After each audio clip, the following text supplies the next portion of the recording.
Good afternoon, good evening, everybody.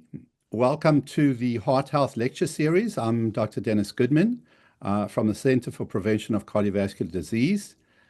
We have a fantastic topic and speaker tonight. The topic is heart rate zones during exercise. Does it matter? Next slide. So as you know, I'm a clinical professor in the Department of Medicine and part of the Prevention Center at NYU Grossman School of Medicine. Next slide. Just a little note about logistics. During the talk, you'll be able to go to the Q&A and ask any questions. We've already received many questions, but please ask your questions during the talk and we'll get to as many of them as possible. So that's the Q&A box, not the chat box. Next. This is our website to stay connected to us, nyulangone.org/hearthealthlectures. You can also get us through email, hearthealth@nyulangone.org, or Instagram and Twitter. I want to thank Anya, who does an amazing job for us and helps us run this incredible program. So Anya, thank you. You know how grateful we are and how much we appreciate you. Next slide. So we are very proud of the fact that we have a video library, which has now got over 100,000 hits. So you can go and find many of our previous lectures, and tonight's going to be recorded as well. So if you want to listen again. So sometimes people ask me, can I get the slides? You can actually go and listen to the whole lecture again and see the slides. So then very many of the topics are on the YouTube library, and you can easily access it by going to our website, nyulangone.org/hearthealthlectures. Next slide. So registration is open for our next lecture, which is on Wednesday, February 4th, which is going to be all about women's wellness. We're going to discuss hormones, menopause, and heart health. We have a fantastic speaker. So please register and sign up for that. It's during Go Red Month for Women's Health, and we look forward to seeing you at that lecture. Next slide. So we're also working on topics for March and April. We're hoping to get new dietary guidelines for Americans for Nutrition Month in March, and April is Earth Month. So we're going to be talking about the whole issue of the microplastics and which is an urgent threat to heart health. And we'll let you know the dates for that. Next slide. So to come to our topic this evening, heart rate zones during exercise. Does it matter? We all know how important exercise is. And Dr. Greg Sweeney, our lecturer tonight, is a fantastic person who we know very well, and we're so happy to have him at NYU as a clinical instructor in the Department of Rehab Medicine. He's actually a doctor of physical therapy. He's a cardiopulmonary clinical specialist and the program manager of the Joan and Joel Smilo Cardiac Prevention and Rehab Center at Rusk Rehabilitation at NYU. He's a clinical instructor on the NYU faculty and has held adjunct appointments at NYU and Long Island University. He earned his doctorate of physical therapy from the University of Scranton in 2012. He's a past president of the New York State chapter of the American Association of Cardiovascular and Pulmonary Rehab. Greg, thank you for joining us tonight. I've heard you speak, and we are so delighted to have you come and talk to the audience that I have and with this program. And we are all very, very excited about how important exercise is. And you are an absolute expert on why it's important and what is the best way to exercise. So welcome, and over to you. Thank you so much for that kind introduction, Dr. Goodman. And it's a pleasure to be here tonight and to share some information with all of you on this call. I'm going to just quickly share a screen here.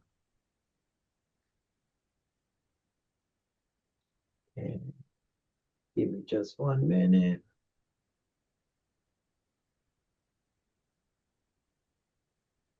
Okay.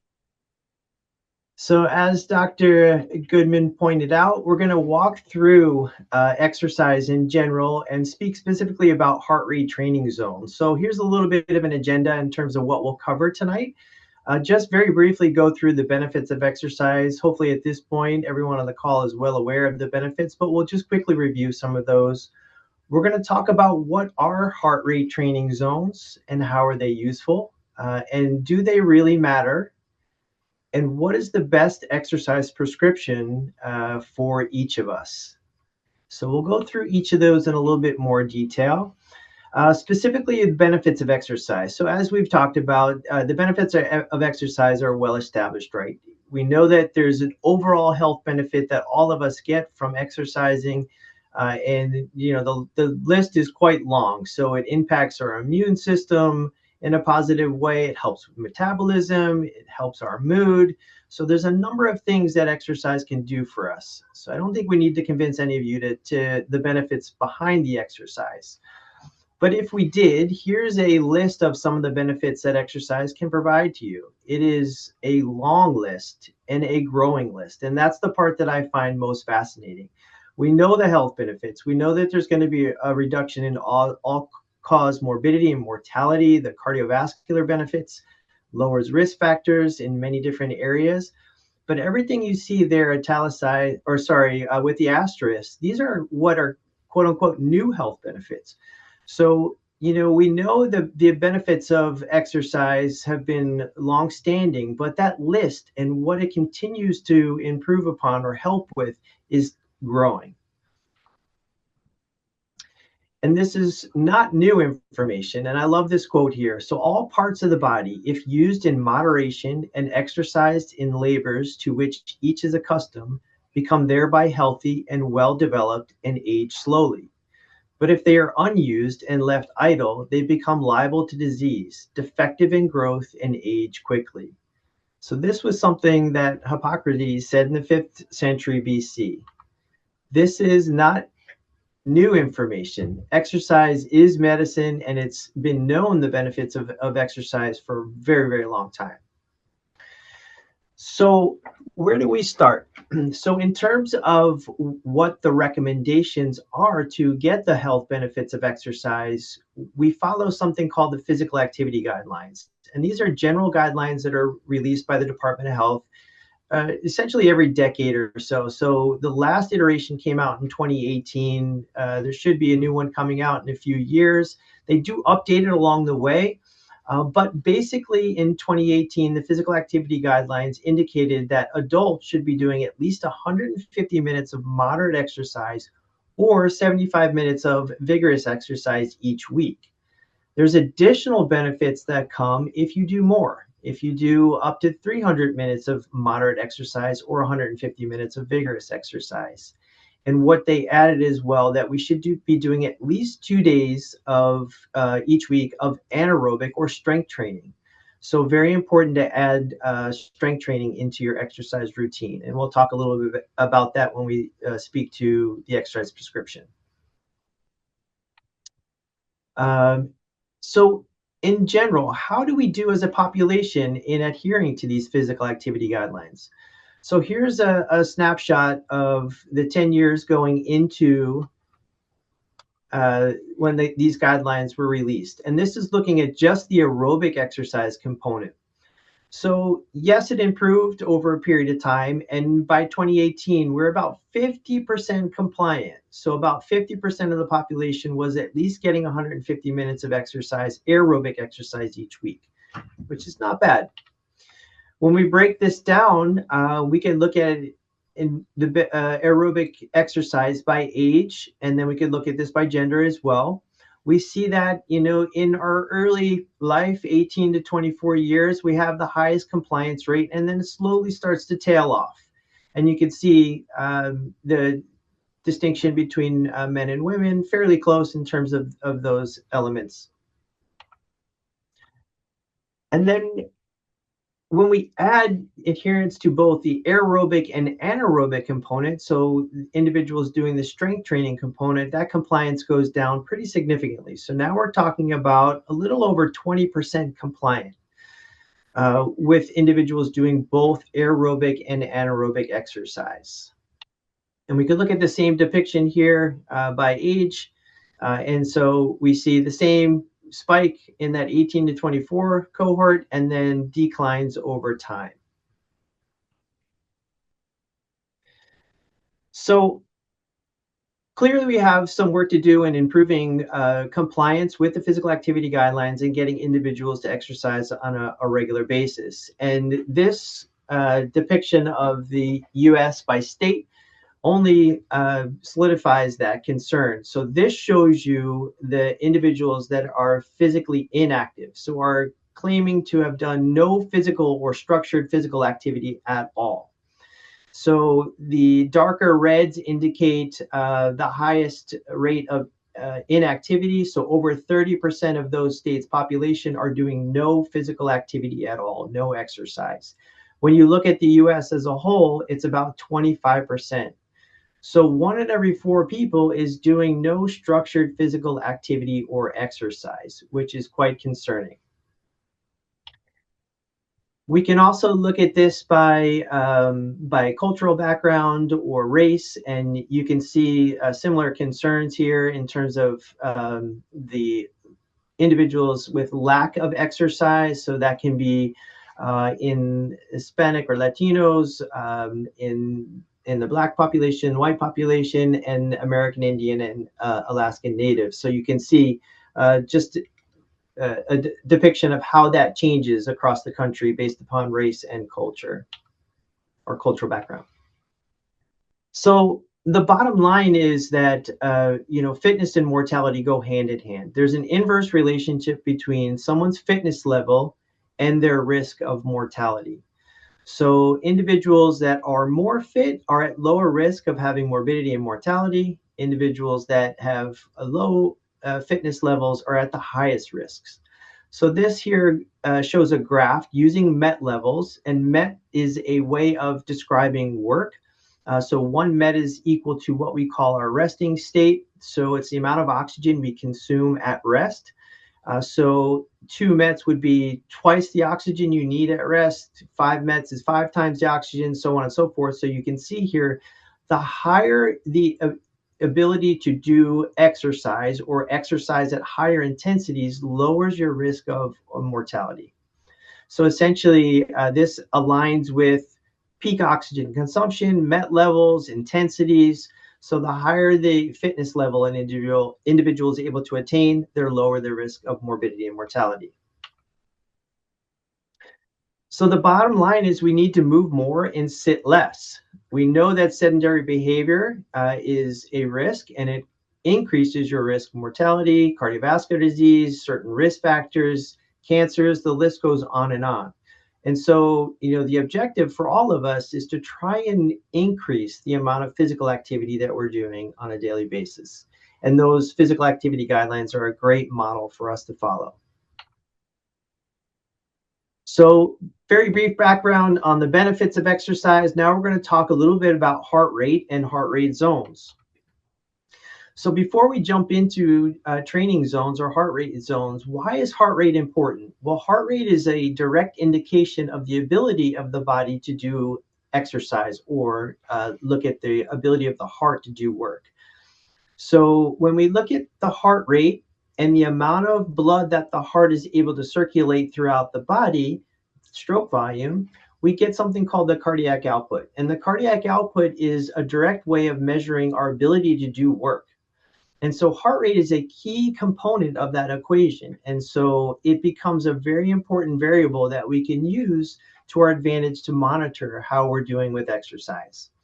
So I just threw this list together so that you all had it. Here are several different ways we can use heart rate to measure someone's overall cardiovascular health and fitness.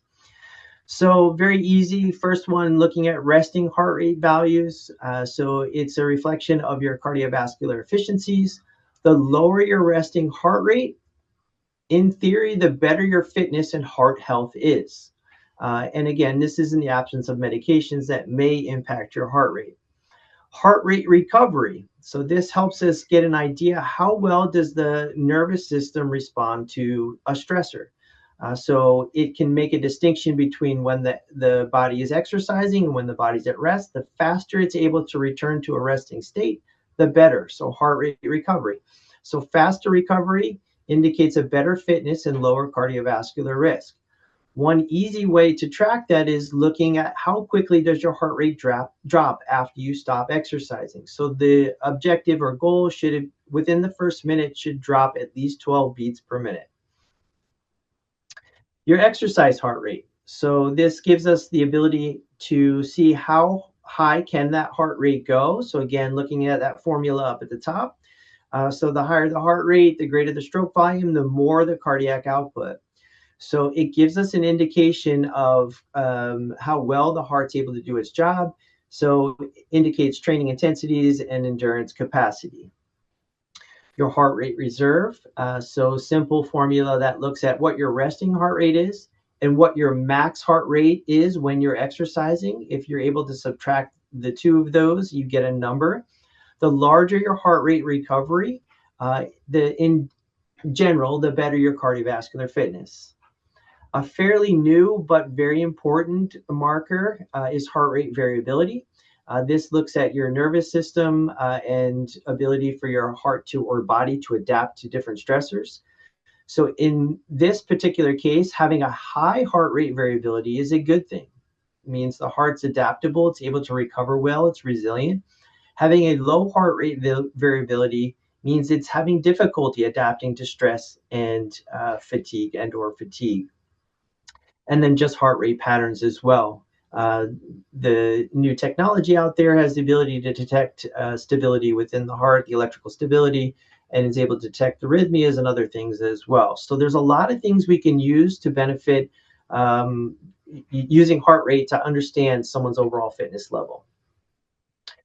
So we talked a little bit about this already, but the importance of heart rate in an exercise, it can be used to monitor a specific range that we want to exercise. It can help ensure that we're exercising under safe conditions. So we can particularly have a range where something might start to cause symptoms. We could say stay below that.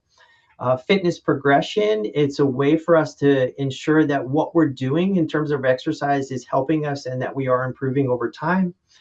It will give us an indication of caloric expenditure, so it's helpful with weight management.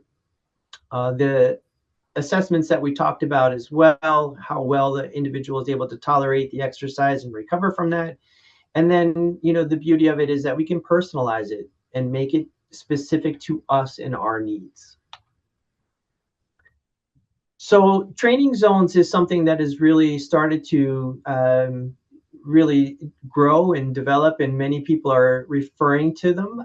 So a lot of different individuals use training zones as a way to gauge what heart rate might be best for them. So we'll talk specifically about the training zones, but I do want to put in one caveat as well.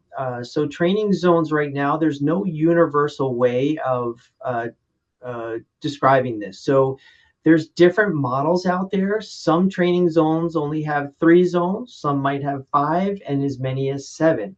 So you have to be very mindful and careful of where you're describing zones when you're speaking to them. And over time, hopefully there will build consensus about these training zones and what the best model will be. But just be mindful of when we say in particular zone 2, it might be different depending on which model you're speaking to. So for the sake of this presentation, we're going to speak to the 5, the training zone that has 5, most universally accepted, at least at this moment. And this is the way it breaks it down. So zones 1 through 5. And what we're looking at is essentially the intensity. So zone 1 would be the lowest intensity, zone 5 being the highest. And the way that we calculate this out is the percentage of your max heart rate. So the maximum heart rate you're able to achieve with the most rigorous exercise you're able to do, we can take a percentage of that and calculate your zones. And so this is how we're going to essentially assign or define training zones for individuals. So we'll talk a little bit more about this, but there's a lot of attention being paid to zone 2. And the question is zone 2 that magic bullet? Is it the perfect zone for all of us to exercise? And hopefully by the end of this presentation, we'll be able to answer that as well. One quick caveat, and I'm sure maybe a question that comes up at the end. How do we calculate this out? Your max heart rate. If you are a healthy individual with no significant past medical history, 220 or minus your age is an acceptable way of calculating what your max heart rate would be. If you do have a medical history or some other complications associated with that, maybe medications that blunt your heart rate, we use something called the Carbonin formula, and that will individualize it to you. It takes your resting heart rate, a percentage of your peak heart rate that you were able to attain, and that's how we'll calculate that out. So going through each one of these zones. So zone 1, that very light exercise, is kind of what's known as the recovery zone. It's very easy, promotes adaptation. It's perfect for warm-up or active recovery. So you're going to be exercising with, a fairly low heart rate in terms of these target zones and heart rate specifics. It enhances recovery and improves circulation. Zone 2 is what we call the aerobic base. Most endurance athletes will train large percentage of their time in this area. It increases your aerobic endurance, it supports weight management, and it also improves just your basic fitness. Zone 3, we're starting to increase the intensity a little bit. So now we're calling this the tempo or moderate intensity zone. This starts to now have a boost on your cardiovascular fitness. It enhances your aerobic capacity and strengthens your muscular endurance. Zone 4 is this threshold point. So this is where we're making a distinction. The body exercises in 2 different ways. It uses oxygen as its primary fuel source, and that's called aerobic exercise. And then there is, when we push ourselves hard enough, we convert a little bit into what we call an anaerobic exercise zone, where it's using oxygen and other fuel sources to maintain the exercise intensity. So that's the anaerobic exercise. So zone 4 is right on that threshold of when we're transitioning from using oxygen as our primary fuel source to now combining fuel sources. In this particular zone, we're increasing the aerobic threshold. That's that point that we convert from aerobic or using oxygen to a mixed fuel source. This is focusing on improving speed and performance and is important for enhancing caloric burn or caloric expenditure. And then zone 5, this is your maximal level. At this point, you're clearly in an anaerobic state. You're using whatever fuels are available, and you've heard this out there, peak VO2 or your max VO2. It is the highest level of exercise you're able to attain. So it's an all out. This is increasing that aerobic threshold again, focused on speed and performance and caloric expenditure. So do heart rate zones matter? So this is the article that the New York Times put out, looks like back in February of last year. This has also been all over social media and other platforms that really look at exercise, and is zone 2 the magic effort level for exercise? And so it's caught a lot of attention. So I would say be mindful and be careful. Just like there are fads in diet and other areas, exercise is no exception. There's fitness fads as well. So over the years, we've all done different things to try and gain benefit to exercise. Zone 2, while it's important, it may be a fad. So we'll look at that in a little bit more detail.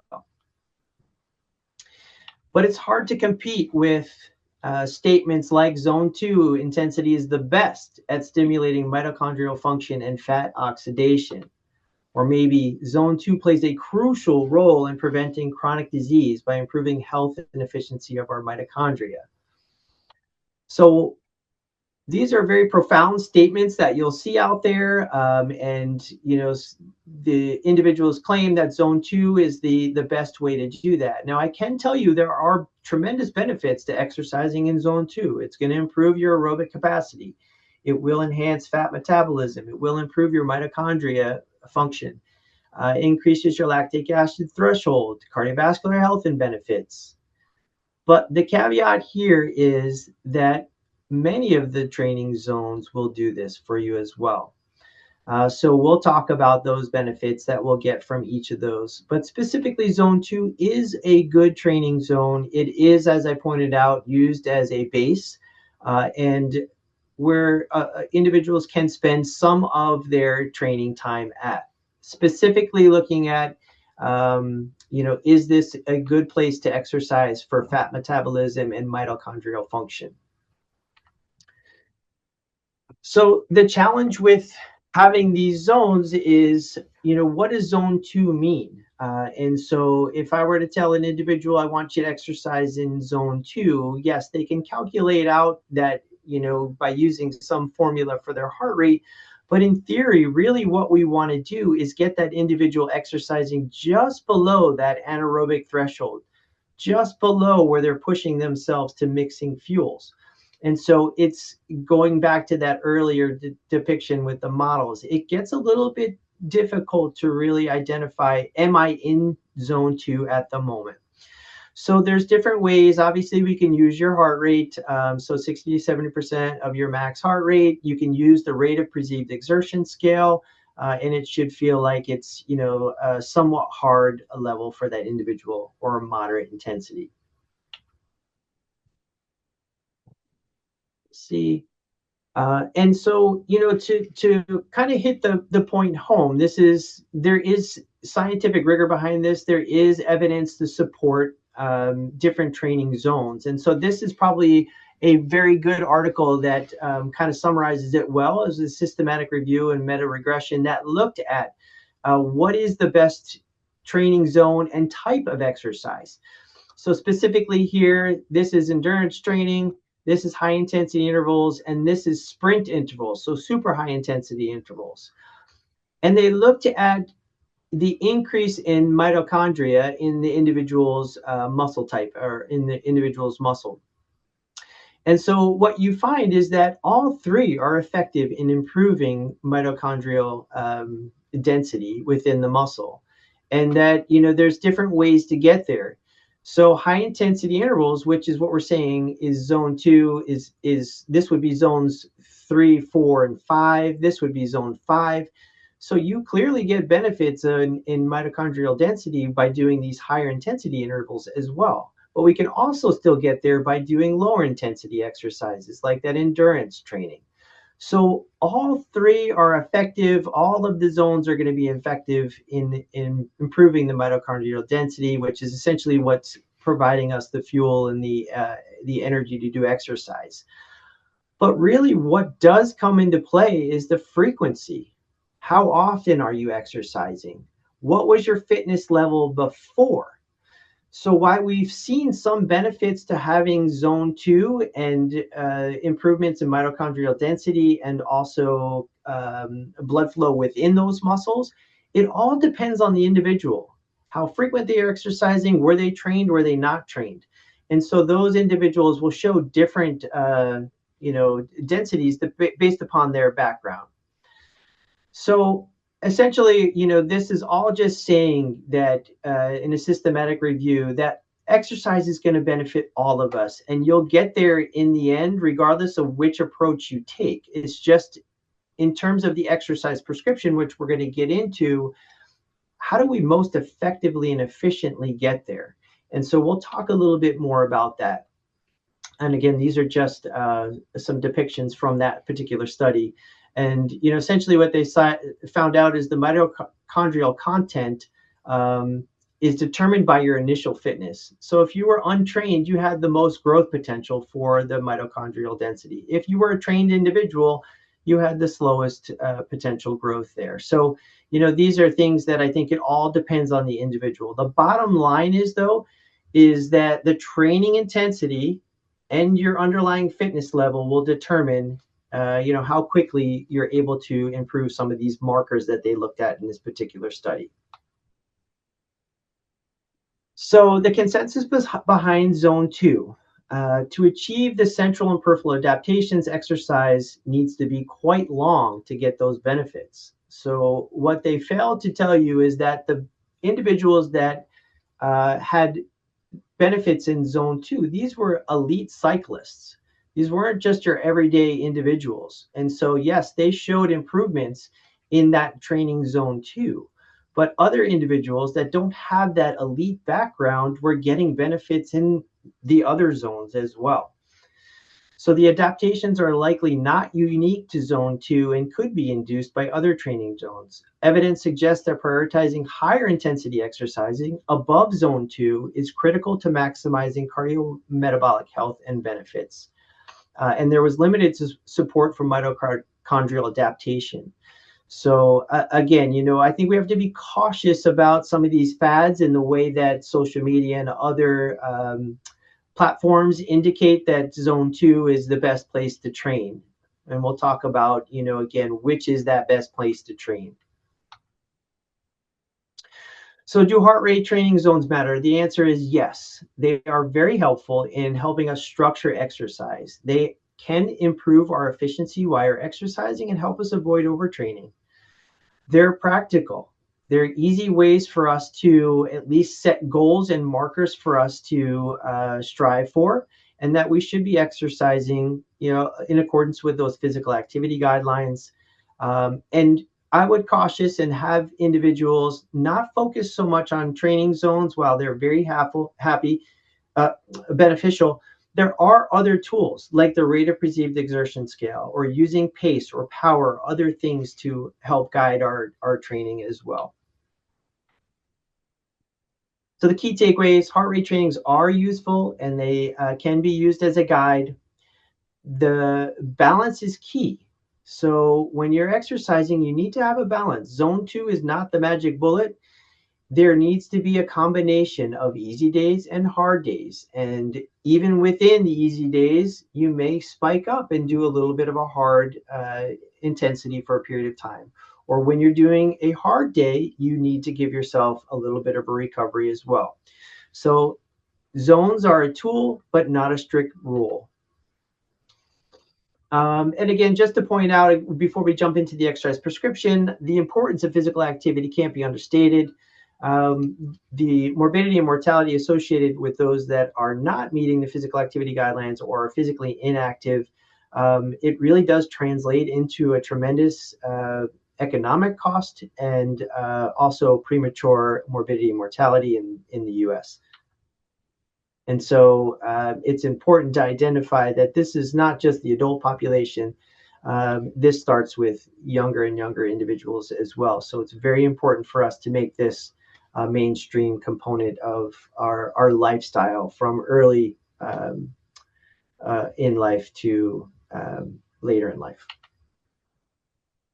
So taking that all in, what is the best exercise prescription? What is the best way for us to develop an exercise prescription for ourselves? So we use something called the FIT formula. It's a play on words here, but it stands for frequency and intensity, type and time of exercise, and you always want to include a progressive component. When we look at the frequency, we want to follow those physical activity guidelines. We should be exercising 3 to 5 times a week, and make sure that we're adding anaerobic training. The recommendation was 2, at least 1 to 3 times a week is what I recommend of doing some strength training. And that can be using your body weight. It can be used with weights, bands, whatever you like to do to challenge your muscles. The intensity. And so for me, if I were looking for the secret sauce, this is it, is to ensure that we're using intensity to our advantage. And so there's many, many different ways to gauge our intensity now. On the left side here of the screen here is the rate of perceived exertion scale. Very simple subjective scale. You ask yourself when you're exercising, how difficult is this? And so you can use that to gauge and almost mirror what those training zones are. And so it should move fluidly within there. The bulk of our exercise should be in that moderate activity zone, but we should have some light and vigorous and even very hard as tolerated. We can use technology to our advantage as well. So a lot of our wearables that we have right now provide us a tremendous amount of information. So carrying around your phone gives you your step count. If you wear a watch or any of the other wearable devices, you're getting a ton of information about how your heart rate is responding, how many steps you took, how active you were, how much time you were standing. All of that is very, very helpful in gauging that intensity. So I would encourage all of you to really take a look at that and use the intensity variable of the FIT formula. Very important. So this can help us move amongst those zones so that we're getting a balance of all of the correct exercise intensities. So not just training in zone 2, but having a mix of all of them. So having some zone 2 exercise, some moderate intensity or higher intensity, vigorous exercises as well.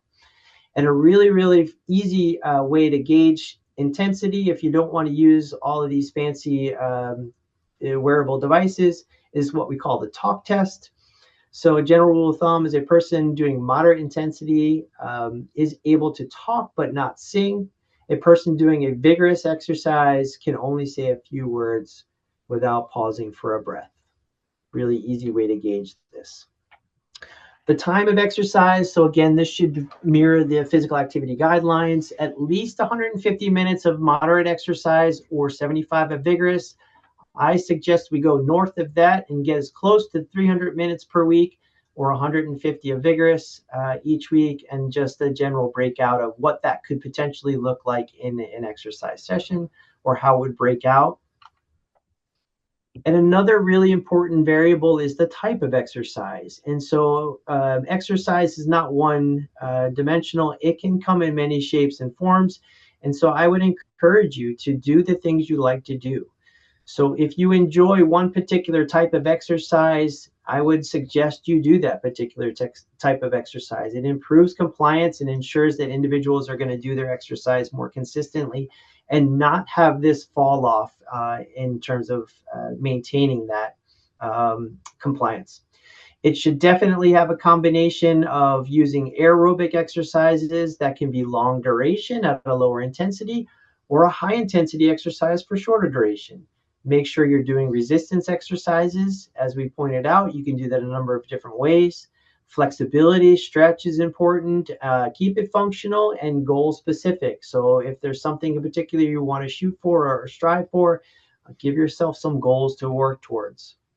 And there's always should be a progressive component to this. So we shouldn't do the same things every single time we exercise. There should be some elements where we're progressing or pushing ourselves. And then there's days where we're going to recover as well. But bottom line is, over time, we should be trying to progress our exercise as well. So the bottom line here in terms of exercise, there is a direct relationship between someone's physical activity and their risk of morbidity and mortality. So the more fit an individual is, the lower the risk of having a morbidity and mortality. So again, going back, looking at particular MET levels, this line, the x-axis is MET levels. As your MET levels go up, the higher intensity exercise you're able to achieve, your risk of having mortality goes down substantially. So here's the physical activity guideline range. This is why the 150 minutes of moderate or 300 minutes goal was set, because we have a precipitous drop in your risk when we are able to achieve this area. So no lower threshold for the benefits of exercise. Any exercise is going to be beneficial. Try and shoot for that goal of at least 150 minutes. And the health benefits from exercise are immediate. So I'll just finish with this here as well. There is no secret sauce to get in shape. And this doctor is saying, take this pill every day, take it out for a walk, then take it to the gym. And when you get back from the gym, take it for a bike ride. So the bottom line is here is that in terms of exercise, any exercise is beneficial. The training zones do give us some structure to that exercise, but we should be varying that amongst all of the training zones and striving to ensure that we have compliance with our exercise and that we're doing at least what the physical activity guidelines are suggesting at this time. So with that, I will finish up with a little plug for our RUSC rehabilitation program here, department. So this is just contact information for us. If you have any questions, you can call this number for our scheduling department. You can visit the RUSC website site here to gain more information. We have a ton of services here that RUSC provides: physical therapy, occupational therapy, speech and language, psychology. We have physiatrists, doctors of rehabilitation. So a number of different specialty areas that we offer here. So if you're looking for any more information, please hit our website up and you'll be able to get more information.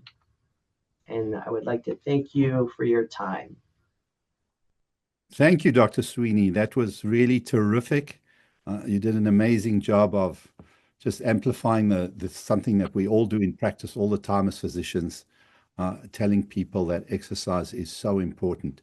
I've got a lot of questions. I think one of the things is just to ask you something practical. If you look, you'll see a lot of people walking every day, whether it's in the park or wherever you go, people are walking, and you don't see a lot of people looking at their watches or trying to see, is my heart rate at the right level? And so a lot of times, some people will look at their phones afterwards and see what zone they were in. But I think most people are just going for a walk. And what I want you to sort of comment on is, do you think it's important that people are pushing enough to say, well, I'm sweating? Or should I say, I'm walking as fast as I can, but I'm also going to kind of get a little faster for a minute or two and then drop back, because that's a little bit of high intensity training. And the question is really, how do we know that we're in zone 2 for most people? I mean, it's okay when you've got a wristwatch and you're watching your heart rate, but if you want to be practical about just going out every day for a walk, what do you say to people who say, how do I know if I'm working hard enough? Yeah, this is a great question, and we get this one quite often. And I do want to at least reiterate that taking a walk is a wonderful thing.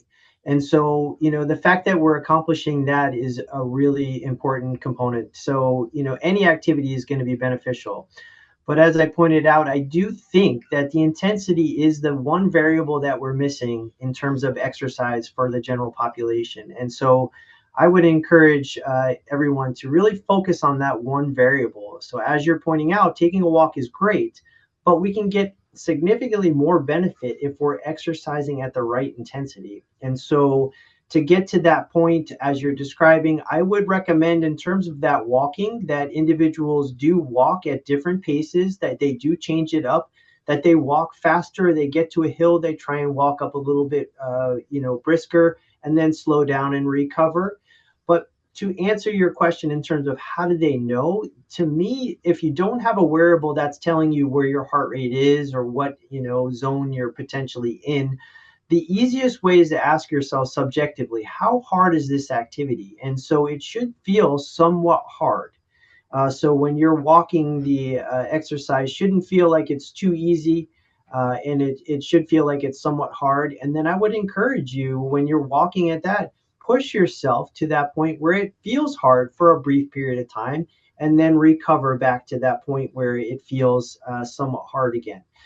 And so that is the part that I think is what all of us would get a tremendous amount of benefit from, is focusing on the intensity. It's wonderful that you're taking a walk, but let's take it to a step further by focusing on the intensity. Great answer, Greg. I think that's so important. People go for a so-called walk in the park, but if you push yourself a little bit, you can really get more benefit. And it's very easy to do that. And if you start feeling you're getting very short of breath, you cut back a little bit, but you've pushed Correct. yourself enough so that you're actually getting the intensity part of it. So that's a great answer. So a couple of questions from people who are online today, and then we've got questions that were sent in. I've got a question about, is mopping the floor and scrubbing the floor considered aerobic exercise?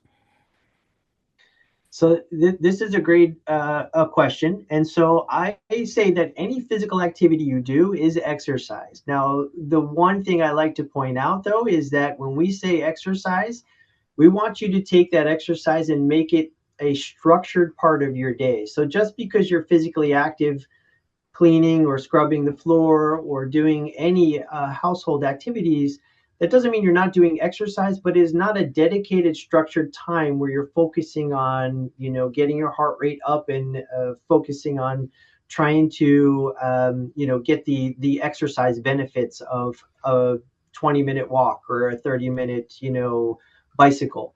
So yes, the exercise, mopping the floor and doing these things are physical activity, but I would argue that they are slightly different than exercise. And so what I usually say for individuals is if it is a routine part of your day, you're generally cleaning or mopping the floors, I would not count that. Walking to the grocery store, those are things that you do on a regular basis. What we were suggesting is that you take a dedicated time to focus on some type of exercise.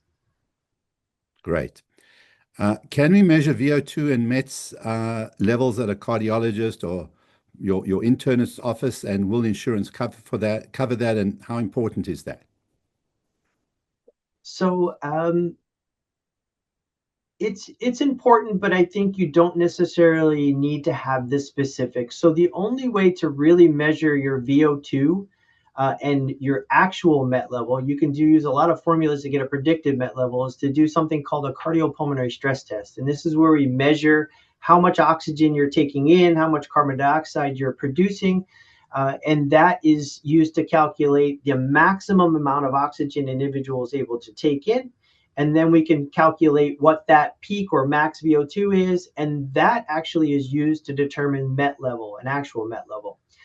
So while it's interesting and great to have this information, I don't know that it's going to change your exercise routine in any way. So, in terms of MET levels, what I usually describe them as is a way of gauging work. So when you're exercising and you're using these MET levels, they're a way for us to determine how hard the activity is.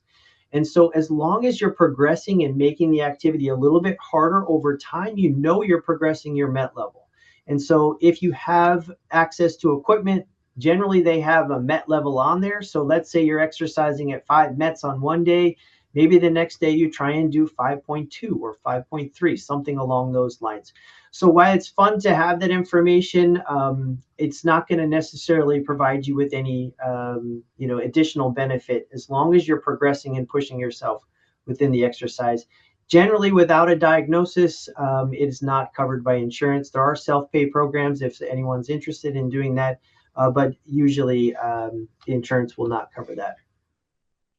Right. So as a cardiologist, I say most of the time we're not sending patients for cardiopulmonary stress testing. We do stress testing a lot in patients, and we can tell them what MET level they achieved.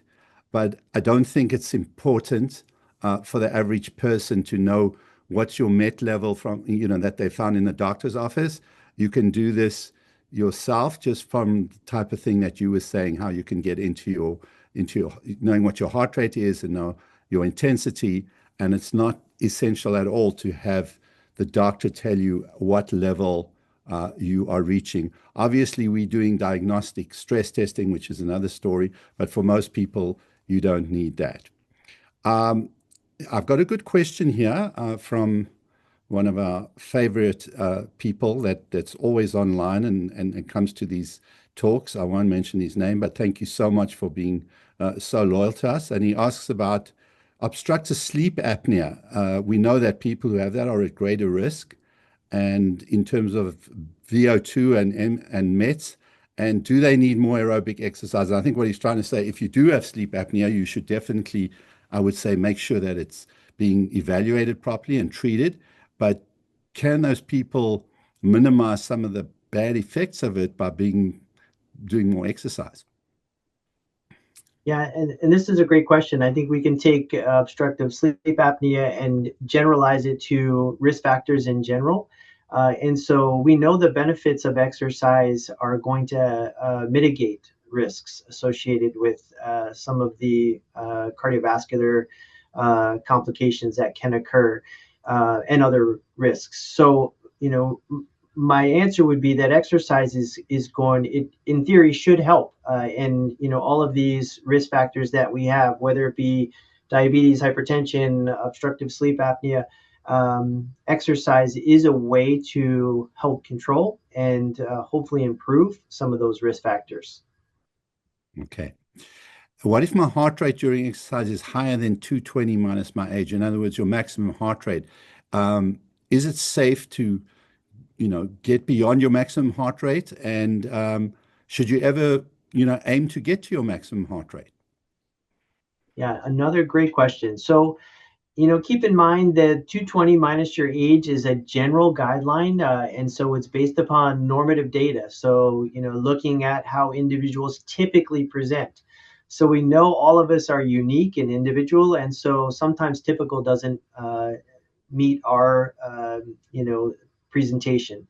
So in terms of exceeding your predicted heart rate, again, if you're asymptomatic, we're not seeing any, you're not having any symptoms, we don't see any, risk components or concerns there, then that would be, perfectly fine. The concern with exercising at your max heart rate, we know you're in an anaerobic state at that point and you're at your body's capacity. So, I would say those things you want to try and minimize. So when you're exercising, you want to have a combination of the various zones. The bulk of that would be in that kind of moderate intensity, and there are periods of time, short intervals. It's perfectly fine to have a high intensity interval or bout, but pushing yourself to the absolute max, there's some caution with that. I wouldn't necessarily recommend it. I would try and stay a little bit below that threshold, and just exercise for a little bit longer. So, let's say you're hitting your 100% of your max heart rate, but you're only able to sustain that for 30 seconds. Well, I would say keep it a little bit lower than that, but do a minute or a minute and a half there. It's going to be a little less stressful on the body. Yeah, and I would add to that. I mean, the most important thing is being safe. And I tell my patients that's not something we're trying to reach maximum heart rate. You don't have to get there. You've pointed out so well today, you don't have to get to these high heart rates. It's important that you're actually in a safe zone, not just a good zone. And so if you have any question about what heart rate is safe for you, that's where your doctor comes in and they can help you, or you could see Greg, and he can tell you, you know what, we've tested you, and we can tell that your heart can manage that heart rate and you're safe to exercise at that level. So that's important. I got a question. I'm not sure exactly what the person's asking, but he said, is fasting and aerobic exercise a good combination for getting maximal exercise benefit in the least amount of time? I'm not sure if he's talking about, intermittent fasting, or whether you fast and do aerobic exercise. That's not something that we recommend. What would you say? Yeah, I would say the same. I wouldn't necessarily recommend it. In terms of exercise, we need fuel, and so if there's not fuel there, it becomes somewhat of a challenge. I wouldn't necessarily recommend it. Okay. Last question here. What is a good exercise safe regime for elderly adults? I think you've covered. We've spoken about heart rates. Is walking backwards a good thing? Yeah, so this is interesting. I've heard now, a bit of attention being paid to walking backwards, specifically individuals asking about that on the treadmill. Apparently there are some benefits to balance and some musculoskeletal components to this. I would say in theory there could be benefits to walking backwards. But you're not going to be able to get your heart rate up into a higher training zone walking backwards, at least safely. So it depends on what your goal is. If your goal is to work on musculoskeletal components or your balance, there could be some benefits to walking in that way under safe conditions. But again, if your goal is to really exercise to get a cardiovascular benefits, I would recommend, trying to stay forward facing and get that heart rate up. Okay. Is skipping the elevator and taking stairs a good exercise? I'm just going to answer that for you. The answer is yes.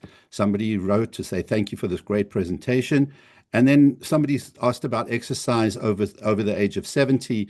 Would you just take a second to comment on the fact that, people that are 70, 80, 90, fantastic. You should do your walking and your exercise and do it in a way that's comfortable for you and in a safe zone. So Yeah. any specific recommendation for that? Yeah. Yeah, I think that is really, really important. At this point, age is just a number. And the beauty of this is no matter what decade, we have scientific evidence to state that there is improvements in all areas. So the bottom line is keep yourself moving. As you move into different decades of your life, just be mindful of what feels most comfortable for you and safe for you and that you're capable of doing. But I would encourage everyone, no matter what, continue to move. Exercise is medicine. Exactly. And so what you said is so important, that just do something, even if you get out and walk for 10 minutes. It's better than doing nothing. And so as you get older, it may be harder, but I'm sure many of us will notice, you see people out there in their 80s and 70s, 80s, 90s, and you see some of them and you can't believe it. And when you ask those people, how do you manage this? They'll tell you that they've been exercising their whole lives. And that's the reason they got to that point in the first place. So never stop and keep moving. Let's see if we can go through a couple of questions that were sent in, maybe some quick answers, Greg. For Yes. aerobic exercise, how can METs levels and duration and frequency of exercise be used to improve cardiovascular fitness? Do you want to give one word about that? You've discussed it. Yeah. Yeah. So I think, basically the whole concept behind MET levels is just ensure that you're increasing the intensity over time. So you can become more efficient. So if you're able to do a higher intensity exercise, your exercise efficiency is improving and it's going to give you additional benefit. Next one, Anya. How does a person's cardiovascular fitness, like the MET level that a person can sustain aerobic exercise, impact their cardiovascular risk? In other words, what you've said, why don't you just go through that quickly? Yeah. How does it help to have a higher MET level? So we showed that in that one graph. So inverse relationship. So the higher the exercise intensity or MET level that you're able to achieve, the lower your risk of morbidity and mortality. And again, inversely, the lower that is, the higher your risk. So again, exercise, try and progress that exercise, try and achieve a higher intensity. I think what you're really doing is you're working your heart and your cardiovascular system so that it's got reserve. And the more reserve you've got, the better that you're going to be, because you're not going to put yourself in situations that become unsafe or dangerous. So that's so Definitely. important. It's like, when you work out, as you build up muscle, you're able to do more. And that's the most important thing for your heart as well, that you actually, Yeah. at rest, you're fine, but you can push yourself and your heart's going to be able to do what it needs to do. And that's what exercise is all about, actually building up resilience and reserve. How can heart rate variability level impact cardiovascular fitness? What's the easiest, cheapest way to measure HRV and how to improve it? Yeah. So this is just exactly what you were just describing. It's the ability of the heart to adapt to different stressors. And so heart rate variability has gained a lot of attention in a very simple way. So most of the wearable devices that we have right now measure this for us. And so it's basically looking at our body's ability to adapt to different stressors. And so the more adaptable we are, the better the outcome. So in terms of heart rate variability, the higher that heart rate variability means the body's very fluid. It's able to adapt well. The lower the heart rate variability is, it's stuck, it's structured, it doesn't adapt well. And so this is why it's become such an important variable to use. And in general, how well the body's responding to activities. So the cheapest and simplest way is likely a wearable device. You probably have it on your watch or a ring or something like that if you wear any of these, and it provides just great information. And it's very nice to see how you improve, because you can see your heart rate variability going up, and it's a great way Yes. to know that you're doing the right thing.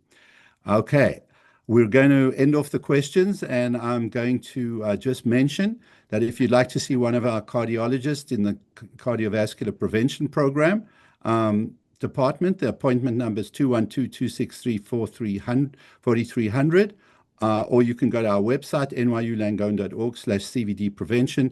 And the last slide, I'm going to put your number up again, Greg. If anybody would like to get more information about the Rusk Rehabilitation Center and program, there's so many things that are offered over there. And there is also the ability to see Dr. Sweeney if you'd like to. Sometimes you need a referral. You can always get that, I'm sure, very easily. Here's the number, 212-263-6033. Greg, thank you very much for an outstanding presentation.